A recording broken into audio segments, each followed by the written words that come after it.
Katika nchi ya Tanzania kuna tatizo kubwa ambalo limeingia katika nchi ya Tanzania. Muhula huu ambao Mama Suluhu ameingia na kutawala, maana alipoingia alitawala katika mabavu na kunyanyasa Watanzania, na Watanzania wamepita katika kipindi kigumu sana katika utawala wa Suluhu Hassan. Hata unaona katika uchaguzi wake akajua kwamba kwa sababu hajakuwa na utawala mzuri, wananchi wamekuwa na shaka na yeye vikubwa, na akajua kwamba uchaguzi ambao unaenda kutokea upinzani utaenda kuchukua urais, na akafanya kila juhudi, akatia kila juhudi kuhakikisha kwamba upinzani, hakuna mpinzani yule ambaye atakayeruhusiwa kuwania uchaguzi ule. So akawakamata wengi, akawaweka jela, akawafungulia mashtaka ya jinai, mashtaka ya mauaji ambayo si kweli. Ni mashtaka tu ambayo yamewekwa tu kwa minajili tu ya kuwakozesha ile nafasi ya kuwania urais. So kinachoendelea katika nchi ya Tanzania ni kitu kinaitwa ugandamizaji. Watanzania wanagandamizwa sana, wamenyimwa haki yao, na najua kwamba kwa asilimia 80 ya Tanzania wanataka kuchagua upinzani, lakini kwamba serikali inataka kutawala kwa mabavu. Ndio maana kwamba chama cha CCM kinataka katalia katika mamlaka. So unapoangalia mambo ambayo yanafanyika hata kwa polisi wameagizwa na Mama Suluhu kwamba make sure kwamba hakutakuwa na maandamano, na hakika wengine hata wameshurutishwa na huyu komanda wa polisi ambaye nayemuita jina Muriro ni kibaraka wa Mama Suluhu. Muriro ni kibaraka cha Mama Suluhu na anatumika na Mama Suluhu vibaya, kwa sababu hata kama ni hela anazopatiwa ili kwamba amwage damu za Watanzania, kuna tatizo kubwa linaenda kutokea katika serikali ya Tanzania. Maana katika maandamano haya watajaribu vilivyo kuzuia maandamano haya, lakini hawatafaulu. Maandamano yatafanyika, na kitakachofuatia katika nchi ya Kenya, nchi ya Tanzania, Mama Suluhu anaenda kuondolewa mamlakani na wananchi wa Tanzania. Na Mama Suluhu ninaona kwa muda ambao huko mbali, Tanzania wataomboleza kitu kinaitwa state funeral. Wataomboleza kifo cha rais wao. Maana baada ya Mama Suluhu kuondolewa mamlakani, Mama Suluhu maisha yake pia yapo hatarini. Si kusema yuko salama, yuko hatarini. Maana Mama Suluhu maisha yake hayako salama. Kwa sababu mwenyewe amejichimbia kaburi. Jambo la kwanza, amebuni kwamba sera ambazo za kukandamiza wananchi, ambapo sasa amejiwekea maadui katika pembe zote za Tanzania. Kwa hivyo hata hana uhuru wa kutembea. Mama Suluhu anatembea kama mkimbizi, maana hana uhuru wa kutembea katika nchi ya Tanzania, na maisha yake yamo hatarini. Na Mama Suluhu asipojisalimisha kwa amani, anaenda kuondolewa mamlakani na wananchi, na atakapotolewa mamlakani na wananchi, huenda ikawa ataondolewa labda ataondolewa kwa mtu wa bunduki, ama aondolewe kupitia kwa kifo. Maanake sasa Watanzania wamechoshwa na Mama Suluhu, wamechoshwa na uongozi wa Mama Suluhu. So Tanzania mjiandae kuomboleza kifo cha state funeral ya Mama Suluhu, iwapo hataondoka mahali pale kwa usalama. Maana kama hataondoka kwa usalama, ninaona kuna hatari ya Tanzania kuomboleza kifo cha Mama Suluhu. Na kuna wale ambao ni Waislamu ambao wanasema kwamba Samia Suluhu yupo sawa. Kuna wale ambao pia ni wa Kikristo wanasema hayuko sawa, labda wadhania ni kadi gani pale inachezwa? Kwa sababu ni Mama Suluhu kuna kitu ambacho ameleta katika nchi ya Tanzania, na amelete mgawanyiko kati ya Wakristo na Waislamu, na unakuta kwamba Waislamu wengi wanasema tuko sawa kwa sababu wanaona kwamba Mama Suluhu ni Muislamu, na anapoingia kama pale kama Muislamu wanaona kama inawezekana nchi ya Tanzania ikagawanywa ikageuzwa kuwa Islamic State of Tanzania, na hiyo ndio lengo ambalo Mama Suluhu sana anapigania, kwamba nchi ya Tanzania iweze kubadilishwa kuwa kama Islamic State. Na najua kwamba hilo jambo litaleta umwagikaji wa damu katika nchi ya Tanzania, tunapoangalia kwamba Tanzania, nambari kubwa ya watu wa Tanzania ni Wakristo, Waislamu si wengi sana, lakini Mama Suluhu anataka kulazimisha nchi ya Tanzania iwe Islamic state. Na ndio maana kwamba amechukua viongozi wote wa Kiislamu, amewapatia mamlaka katika sehemu zote, sekta zote za ulinzi, na ndio nakuta kwamba amenyamaza kimya na wanaangalia mauaji yakiendelea mahali pale, kwa sababu wakubwa wote, kiangalia kwenye jeshi, wakubwa wote wengi, nambari kubwa wakubwa ni watu wa kutoka katika mrengo wa Uislamu. So Mkristo anapoinuka mahali pale anashushwa cheo, na anaposhushwa cheo hata wengine wanawekwa gerezani. Kwa hivyo unapoangalia sana katika wale wafungwa katika nchi ya Tanzania, wafungwa ambao wako wengi, nambari kubwa ni Wakristo ambao wamejazwa katika jela za Tanzania. So kinachoendelea pale ni mgawanyiko wa Wakristo na Waislamu. Utakuta hata maandamano mengi, wanaofanya maandamano ni Wakristo na wanaopinga maandamano ni Waislamu.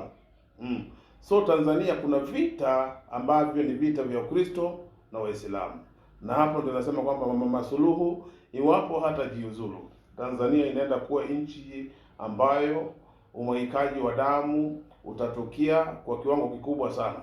Tanzania umwagikaji wa damu utatokea kiwango kikubwa sana iwapo Mama Suluhu hataweza kustep down. So jawabu la Tanzania ni Mama Suluhu kustep down, na kama hata step down, umwagikaji wa damu utatokea vikubwa katika nchi ya Tanzania, na kitakachofuatiwa ni Mama Suluhu kung'olewa mamlakani. Nimewaambia kwamba kung'olewa kwake mamlakani, aidha anaweza ng'olewa na wananchi ama atolewe pia katika mtundu wa bunduki, na itakuwa rahisi. Na hapo ninasema kwamba Tanzania watakuja kuomboleza kifo cha rais wao.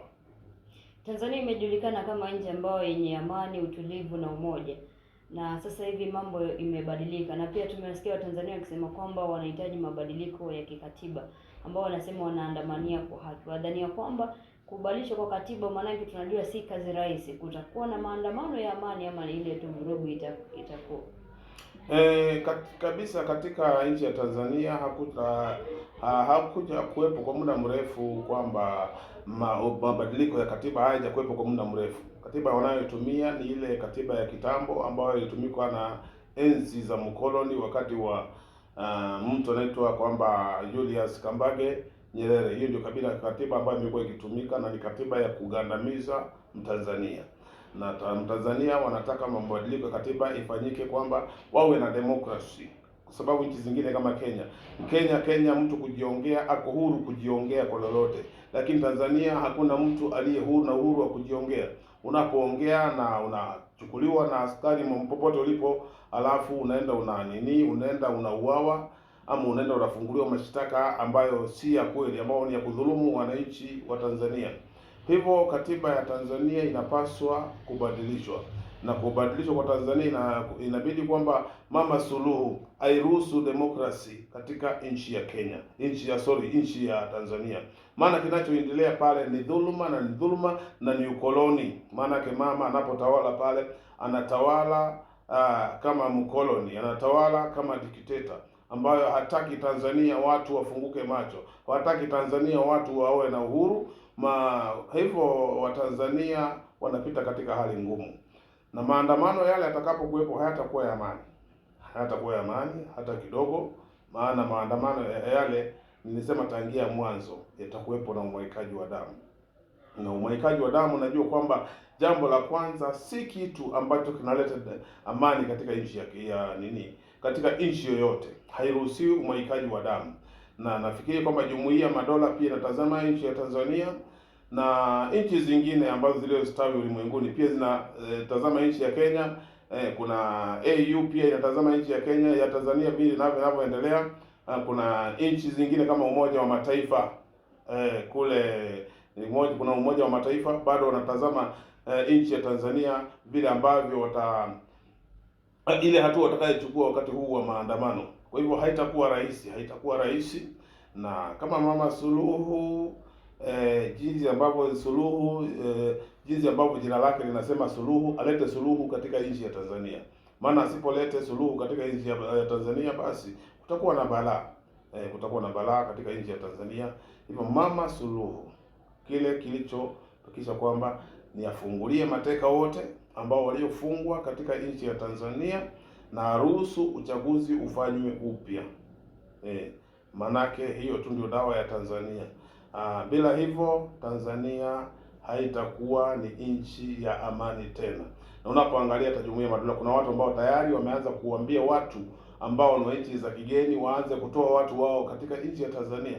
Na wakati ambapo watu wana mataifa mengine yanatoa watu wao katika nchi ya Tanzania, inamaanisha kwamba hata rasilimali nyingi za kutoka katika nchi nyingi zitafungwa. Kampuni nyingi ambazo ni za kutoka nchi za nje zitafungwa. Na zitakapofungwa, uchumi wa Tanzania utakuwa katika hali ngumu sana. Watanzania watapitia hali ngumu sana, kwa sababu kampuni zinapofungwa na ndio zimeajiri Watanzania, na mambo mengi ambayo yamebuniwa katika nchi ya Tanzania na katika nchi tofauti nchi za madola ulimwenguni. Nafikiri kwamba wanaenda kuondoa misaada yao katika nchi ya Tanzania, na nchi ya Tanzania watapita katika hali ngumu. Acha vile Salumu anajipiga kifua akisema hao wanatusaidia na nini. Hakuna nchi inaweza kujiweza peke yake bila kuhitaji msaada wa kutoka nje. So Mama Suluhu kile anachokifanya ni kitu ambacho hakistahili kabisa katika ulimwengu mzima. Ni jambo ambalo halikubaliki kabisa, na sijui kama mshauri wake ni yupi pale katika nchi ya Tanzania. Na kama mshauri saizi ni Kikwete, nafikiri kwamba anampotosha Mama Suluhu Hassan. Washauri wanaoshauri Mama Suluhu Hassan wanampotosha kwa sasa, kwa sababu watamuingiza katika shida, na watakapomuingiza katika shida watamwacha katika shida, basi na yeye mwenyewe basi atabeba zile shida za Tanzania na zitamweka hatarini. Tulimsikia Samia Suluhu akisema kwamba watu wa nje ndio wanaleta vurugu kule Tanzania, lakini hatujapata mtu yote ambaye anatoka nchi tofauti kwenda kuandamana kule.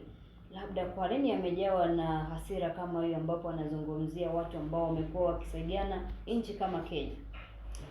Jambo la kwanza, watu katika nchi ya Kenya, tunapoangalia katika Afrika Mashariki, hata Afrika mzima, nafikiri kama kuna watu ambao wameona mbali na macho yao yamefunguliwa ya kuona mbali ni Wakenya, na watu ambao wanaweza wasaidia Watanzania kupata demokrasi ni Wakenya, kwa sababu Kenya karibu kila mtu ana elimu, karibu kila mtu amefunguka macho, na nasema kwamba Kenya asilimia 99 ya Kenya ni watu ambao wamefunguka macho na ni watu ambao wanajua demokrasi. Na kile ambacho Mama Suluhu anaogopa ni wa Tanzania kupata elimu kutoka katika nchi ya Kenya, kwa sababu Wakenya wanaweza labda kuwapatia wanaweza kuwashauri wa Tanzania ama wawape mbinu ya kufanya maandamano katika nchi ya Tanzania. Kwa sababu jambo la kwanza unapoangalia katika mambo hata ya dijitali, Wakenya wako juu sana. Mambo yote hata ya vyombo hivi hivi ni vyombo vya habari wa Kenya, nafikiri kwamba katika utaalamu wameinuliwa juu sana. So Tanzania anaogopa kwamba Tanzania watu wasije wakafunguliwa macho, wasije wakaerevushwa na Wakenya. Ndio tatizo kubwa la Mama Suluhu. Kwa hivyo anaona furugu inayotokea kule, anaona kama ni kwamba labda hiyo furugu hao watu wamepata elimu kutoka nchi ya Kenya, na sasa ndio anapozungumza hivyo anawapa watu kutoka manchi jirani uoga kwamba wasije wakazungumza lolote kuhusu nchi ya Tanzania, ama wasije wakaingilia masuala ya Tanzania. Na kile kitu ambacho kiko tu, kwa sababu Wakenya na Watanzania tuna tofauti. Wale ni ndugu zetu, wanapodhulumiwa hata sisi tunasikia uchungu. Tanzania wanapodhulumiwa, hata Wakenya wanaosikia uchungu ni majirani. Jambo la kwanza, hata ukiwa na mke wewe ukiwa na jirani yako unakuta kwamba anadhulumu watoto, utasikia uchungu sana, ni kama watoto wako wanadhulumiwa. Kwa hiyo ule uchungu wa Tanzania hata sisi tunausikia tukiwa katika nchi ya Kenya, na hata sisi Wakenya tumeghadhabika sana kwamba Wakenya wanauliza wangempata Mama Suluhu hivi sijui wangemfanya nini, kwa sababu jambo ambalo Mama Suluhu wamemfanya limeuma Wakenya zaidi hata kushinda nchi zingine ulimwenguni. Maanake Watanzania ni majirani zetu. Unapoangalia kama nchi ya Tanzania, hapa Watanzania wengi wanategemea misaada yao kutoka nchi ya Kenya. Mtanzania tu, Wakenya tumeajiri Watanzania wengi. Angalia kama mjini Nairobi tumeajiri Watanzania wengi sana kufanya biashara. Naenda katika sehemu ya Gikomba kule, utakuta wanaofanya biashara huko wengi sana ni Watanzania na wameajiriwa na nchi ya Kenya. Angalia katika mambo mengi sana, katika sekta nyingi sana Watanzania wameajiriwa na Wakenya, na tumewazoea kama ndugu zetu. Kwa hivyo ndugu zetu wanapodhulumiwa, hata sisi tunahisi uchungu sana jinsi ndugu zetu wanapodhulumiwa katika nchi ya Kenya. So swala hili la kusema kwamba Wakenya ndio wanaingilia masuala ya Tanzania, huo tu ni uzushi mtupu. Kenya haina lolote ambalo kwamba inahusiana na maandamano yanayoendelea katika nchi ya Tanzania. Lakini sisi kama Wakenya tuna kilio moyoni. Ni kilio chetu, tunalia kwa sababu ya Watanzania wanapogandamizwa, wakati Watanzania wanapofanywa tendo mabaya. Ni kilio cha Wakenya wanatoa lakini wanatoa kile kilio tukiwa bado katika nchi yetu ya Kenya. Kwa hivyo Mama Suluhu asidhani kwamba tutanyamaza. Kenya hawatanyamaza, hata nchi zingine hawatanyamaza kwa sababu ya ndugu zetu walio katika nchi ya Tanzania. Tunasema kwamba tutazidi kuinua sauti, kupaza sauti yetu, ulimwengu mzima usikie kwamba kuna mama dikteta, kuna mama ambaye ameamua kuwa dikteta na mkoloni katika nchi ya Tanzania. Kwa hivyo tutazidi kupasa sauti zetu kama Wakenya, dunia mzima isikie, kwa sababu ya ndugu zetu ambao wanadhulumiwa katika nchi ya Tanzania. Mama ni mtu ambaye anaaminika kwamba ana utu na